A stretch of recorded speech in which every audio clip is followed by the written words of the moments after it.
Question number 4, Jami-Lee Ross. Mr Speaker, my question is to the Minister of Transport and asks, what announcements has the government made recently on the East-West Connection roading project in Auckland?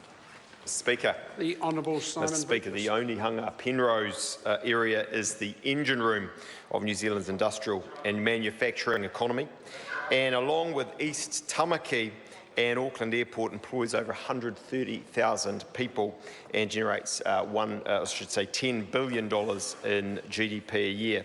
It's for those reasons that the Prime Minister recently announced the East-West roading connection, estimated cost somewhere between 1.25 and 1.85 billion as a project of national significance. This means the project will go through a streamlined consenting process later this year to bring forward its construction, so work can start as early as 2018. Supplementary question, the Honourable Pesata Sam Lotu-Iiga. Thank you, Mr Speaker. How will the nationally significant East-West Connection project benefit Auckland? The Honourable Simon Bridges. Well, the projected growth rates of Auckland, particularly at Auckland Airport, Manukau City and East Tamaki Botany, will generate greater demand for cross-city east-west traffic. The east-west roading connection, which will link the south-western motorway and the southern motorways, will tackle congestion and provide more reliable travel and freight times in and out of the Onehunga Penrose industrial area. It will also provide much better access between the eastern suburbs and the airport. That's why the planned connection is a real priority for Auckland, and the government is committed to completing this nationally significant project as quickly as possible. Supplementary question, the Honourable Pesata Sam Lotu-Iiga. Mr Speaker, what other priority roading projects is the government delivering in Auckland to support the city's growth? The Honourable Simon Bridges. Well, Mr Speaker, as the member will well know, there are many. The government's committed to Auckland's transport system to ensure the city remains a great place to live and do business. Over the next 3 years, $4.2 billion will be invested in transport in and around Auckland. This includes completing the Western Ring Route, opening the $1.4 billion Waterview connection, ongoing construction of the $1.3 billion Amity project, $268 million to upgrade parts of the southern motorway, and starting construction of upgrades on the northern motorway in 2018. All of these projects, I think, underscore the government's strong backing of Auckland to succeed. Okay. Supplementary question, Julianne Genter. Thank you, Mr Speaker. Is he confident that spending $1.25 to $1.85 billion on a standalone highway is the most cost-effective way to address freight mobility in that part of Auckland? And if so, why? The Honourable Simon Bridges. Mr Speaker, without question, because unlike the member, we actually think there still is a role in the future for cars and trucks. Supplementary? Supplementary question, Julianne Genter.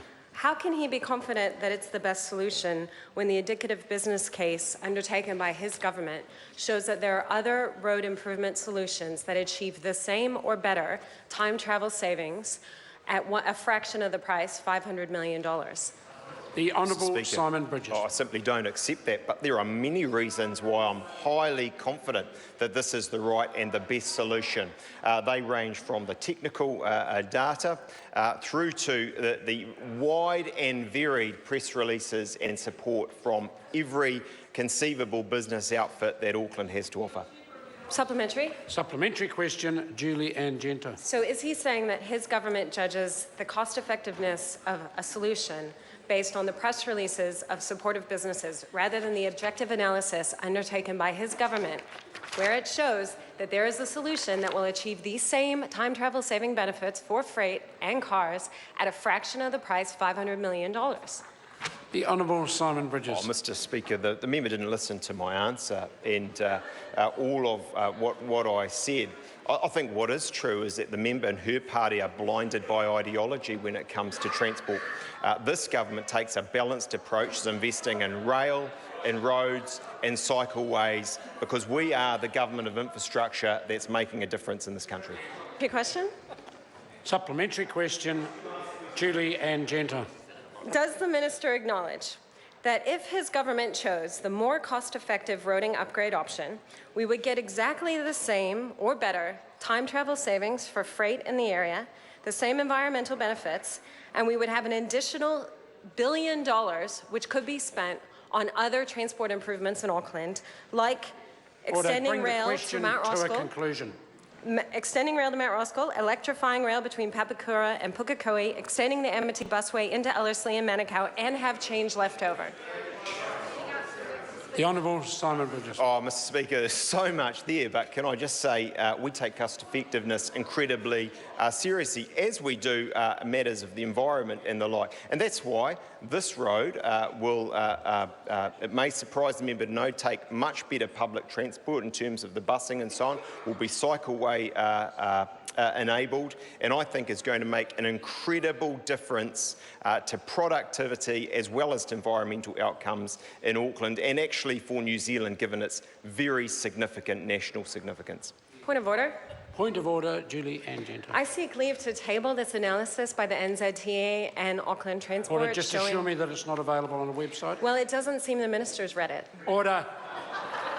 That in itself brings this House into disorder. Question number 6.